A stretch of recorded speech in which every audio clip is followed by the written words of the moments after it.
Pemerintahan Presiden Prabowo Subianto berencana memperluas jalur kereta cepat Jakarta-Bandung hingga ke Surabaya. Menko Bidang Infrastruktur dan Pembangunan Kewilayahan Agus Harimurti Yudhoyono menyebut bahwa perluasan jalur tersebut mencerminkan visi ambisius pemerintah untuk meningkatkan konektivitas di Pulau Jawa. Pemerintah sedang mempercepat kajian terkait usulan perluasan jalur kereta cepat Jakarta-Bandung hingga ke Surabaya.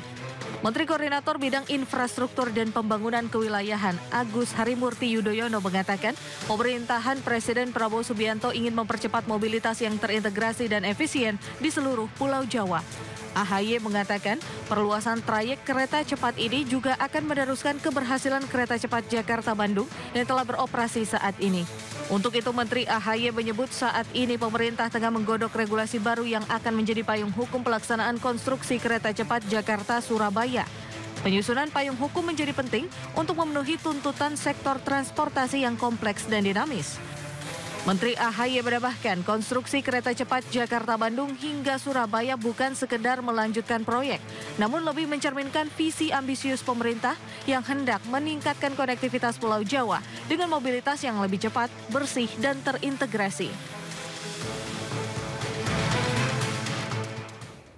Pemirsa, tidak hanya ada fenomena rojali atau rombongan jarang beli atau rohana.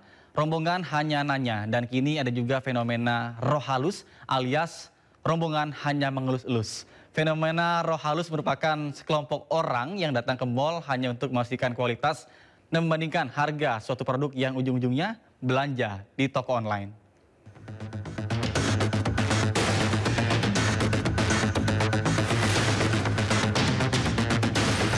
Belum cukup fenomena rojali atau rombongan jarang beli dan rohana atau rombongan hanya nanya, kini muncul fenomena yang hampir mirip, yakni fenomena roh halus alias rombongan hanya mengelus-elus.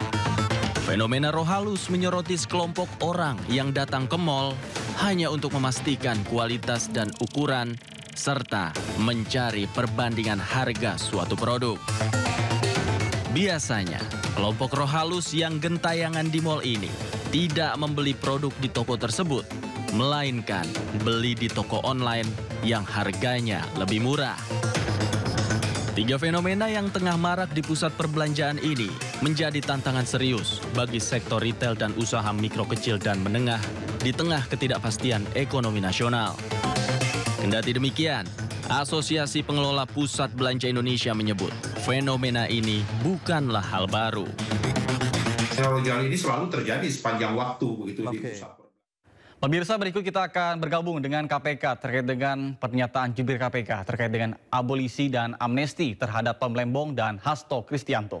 Jalan di KPK dan tentu berkat dukungan publik juga proses-proses hukum di KPK dapat berjalan dengan baik dan efektif.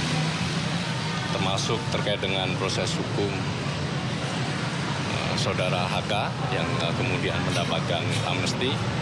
Tentu ini juga bisa menjadi ruang diskursus bagi publik untuk memberikan pandangan-pandangannya sehingga kita bisa sama-sama memberikan sumbangsi bagi perbaikan hukum, perbaikan pemberantasan korupsi di Indonesia. Mas, boleh dirincikan Mas di mana untuk prosedur nanti dibebaskannya itu seperti apa ya? Kami masih menunggu surat dari Presiden ya, karena kami kemarin masih mendengar informasi terkait amnesti dari ruang-ruang publik ya, dari pemberitaan di media. Mas, tapi itu artinya banding itu tetap diproses atau gimana itu? Jika itu sudah keluar, tentu proses hukumnya kemudian dihentikan. Meski menghormati, KPK agak kecewa nggak Mas dengan amnesti ini? Ibaratnya udah proses panjang.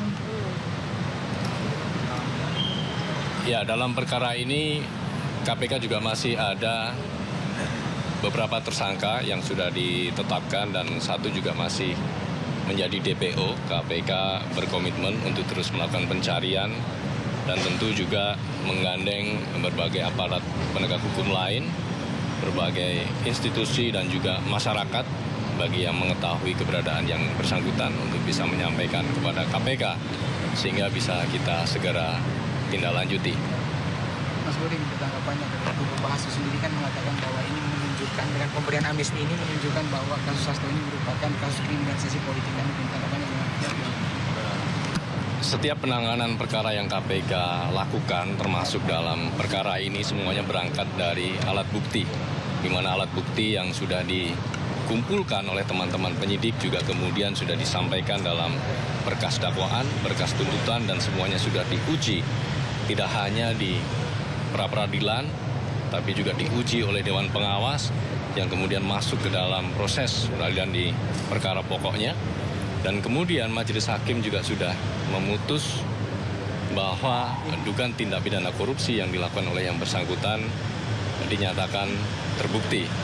Di mana kita ketahui bersama Majelis Hakim juga sudah memberikan vonis dalam perkara tersebut. Meskipun endingnya yang sama-sama kita ketahui bahwa Presiden memberikan amnesti dalam perkara ini dan tentu itu menjadi hak prerogatif Presiden yang nanti tentu akan kami tindak lanjuti. Pemberian amnesti kepada koruptor ini apakah menjadi masa depan yang suram bagi pemberantasan korupsi?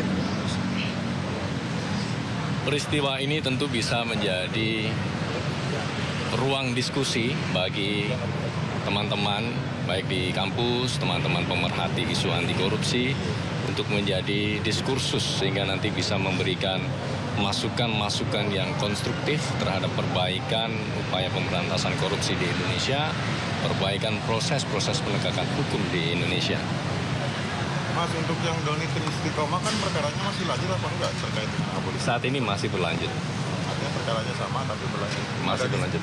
Disparitas penegakan hukum atau tidak? Yang pasti KPK masih akan melanjutkan proses penyidikannya, termasuk terkait dengan DPO HM juga masih terus dilakukan pencarian, sehingga perkara ini bisa betul-betul tuntas diselesaikan oleh KPK. Mas, ada anggapan kalau misalnya kasus ini akhirnya seperti ini karena KPK penyidikannya itu bergulir cukup lama dari 2020 ke 2024. Pada akhirnya hasilnya seperti ini. Tanggapan KPK?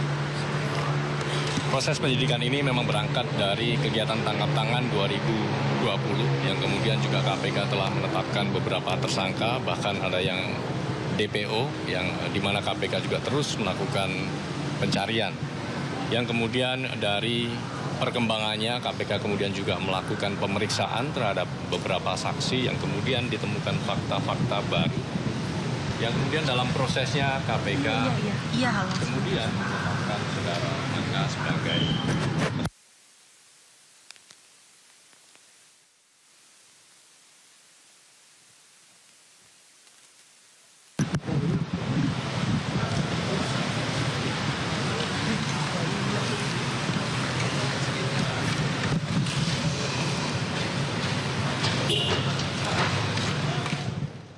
Pemirsa, jumlah kematian di Gaza akibat kelaparan meningkat tajam, terutama anak-anak.